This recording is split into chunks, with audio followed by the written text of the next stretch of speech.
Hey guys, Ernie here and welcome to the Paleo Maker MD channel. Do you guys have one of these stoves? One of these M1950 or M1942 stoves? They have these pump style that's a little bit different than your standard Coleman pump. Usually you have the pump that goes into the check valve. You got to take the check valve, clean all that out. These two stoves are very, very different. They use this different design. There's a reason for the design, I think, but nonetheless, it's different. And when I first got these stoves, I had no idea what I was doing. I had to do a lot of research online. It's not too difficult, but I figured out how to take one apart and how to refurbish it. And if you're interested in trying to fix yours up and get it working perfectly, stay tuned. We're gonna take this thing apart, show you all the parts and pieces that you need to replace to make sure it works just perfectly for you. Stay tuned, guys. Thanks for watching.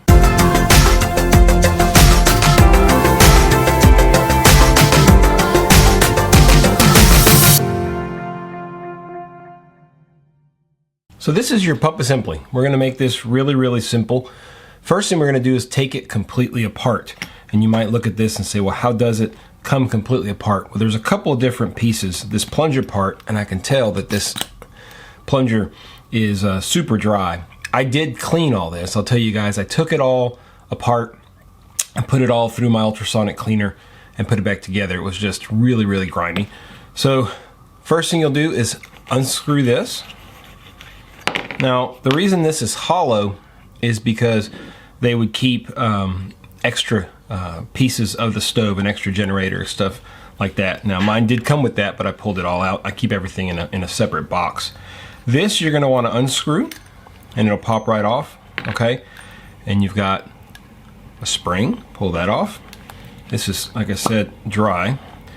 There is our plunger. Now, the plunger assembly, probably still pretty loose, yep.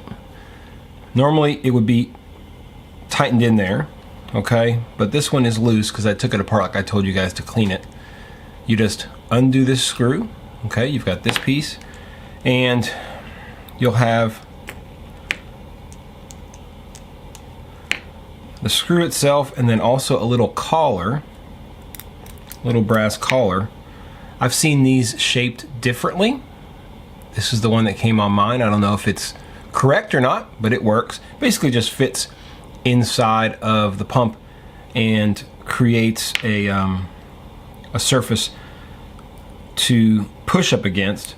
I put the hollowed out section up against the screw, and the screw pretty much fits right in there, as you can see. And then the flat section back here will go up against the actual leather. There we go, just turned off the mini split. It was making a little noise here. It's cold here, guys. It's about 25 degrees outside. So that is all the pieces of that first part. Now this part is really simple as well, okay? Hollow on this side. There are different designs. Some have these screws, some do not. There is a O-ring in there, which you can probably see. It is very hard to pull out without screwing it up, and this is actually a brand new one because I cut it out and I put it in there to test fit it, and it's not coming back out. So just know that you will need one of those if you want to rebuild it. This will normally be tightened. Again, I recently took it apart to clean it. Inside of here, there is a spring with a little holder, and then this little, what they call a pip, which is a little rubber piece. This one is well gone, so we're gonna be replacing that. So you wanna get everything clean, degreased, all that stuff. The pump itself, the leather pump, you can see, I'm just gonna pop it right into this little, this is 3-in-1 oil. I'll just pop it in here while we piece this thing together. You want it to be, you know, nice and soaked. I'll leave it in there for about 10-15 minutes, put that aside. We're gonna work on this little assembly right here after I get a drink of coffee. So a couple things you can do. This could definitely be cleaner. So let's get a little brush. I like to just use a brass brush and just give it a quick once over. Doesn't have to be perfect. I'm just trying to clean up those threads a little bit so they engage really well. That looks a lot better. So this is what basically sits in the gas, okay? And when you push in, this spring will push down, and then you've got this little, like I said, this little pip here, and this goes back and forth, and it blocks this opening here, which is the inside of the pressure chamber. So as you push it in, it compresses the spring, and then it pops back closed to keep the pressure from coming back out. Basically like a little pressure, a one-way pressure valve. You want to make sure this is nice and clean, okay, and it is. You can see right through it. Now I'm going to reach into my I have this little case of all kinds of goodies. If you're going to start working on these things, you're probably going to want to order some spare parts. You can go to oldcolemanparts.com, no affiliation to this channel, but it's definitely good. I think this is the replacement pip right here. That might be a little bit too, I have a bunch of little things in here. That is probably the replacement pip right there. This one's too small. So you can see maybe just a difference in those two. This should slide right in. This is, you might call fiddly work, okay? But there's what it looks like. And I hope you can see how much more of that is sticking out versus how much it was sticking out before, okay? Seat it nice and well. Don't worry about compressing the spring because we're going to work on that now. So that looks nice and even to me. The next thing you want to do is give this spring a little bit of life. So just pull really lightly on it, okay? And you're going to kind of give it some new life. And now when it sits in there, it actually really wants to spring back. Before, if you remember, it didn't even show itself, okay? It was basically like this all the time, which means it was never going to spring back and close. You don't need to have a lot of travel, but just a little bit. And remember that when I first got the first stove like this, and I apologize if the focus isn't perfect, but I'm doing the best I can here. When I first got one of these stoves, this was inverted. This was going this way. And I didn't know, you know, and it wouldn't work. Well, obviously it wouldn't work. So put it the right way like that. And then you'll just get this started. And you do want to tighten this up. This is an 8mm socket. Just firm. You don't have to go crazy, but I can't do it anymore by hand, which I think is just all you need. Next thing we'll do is get our pump leather out. It's been sitting for about a little bit longer than we've been making this video. I would say probably about 15 minutes. And you want to look at it and make sure it's got some creases in it, but it is not by any means so bad that we can't use it. I have replacements, but we're gonna use this and see how it works. So you'll get this little washer, and again, you want to put the flat side down, and it will fit, as you can see, kind of right into that cup, okay?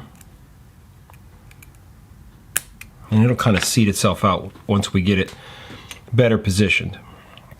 So we'll get our plunger, put this on top of our plunger, screw this in.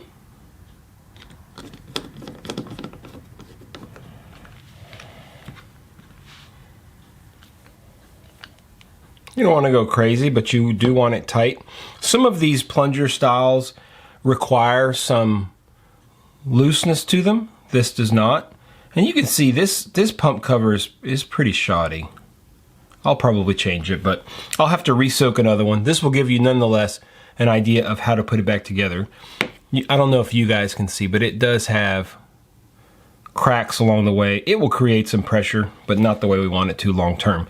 All right, so the next thing we want to do is you can go ahead and get this started. And there's a lot of ways to do this. I like to use just a little flathead, hold it along the sides. Not only is this one a little bit perished, it's quite perished actually, it could use more soaking, but for the sake of video, so you don't want to necessarily use an old pump like this. I just want to make this video for you guys that don't have the time to soak another one fresh. But this will hold pressure. There we go, as you can hear. So that's in. Then you want your spring, okay? Then you have to put your collar in. You can get this started. And the last piece will be the little handle. And again, inside of the handle you can store extra parts. And now your pump, as you can hear it,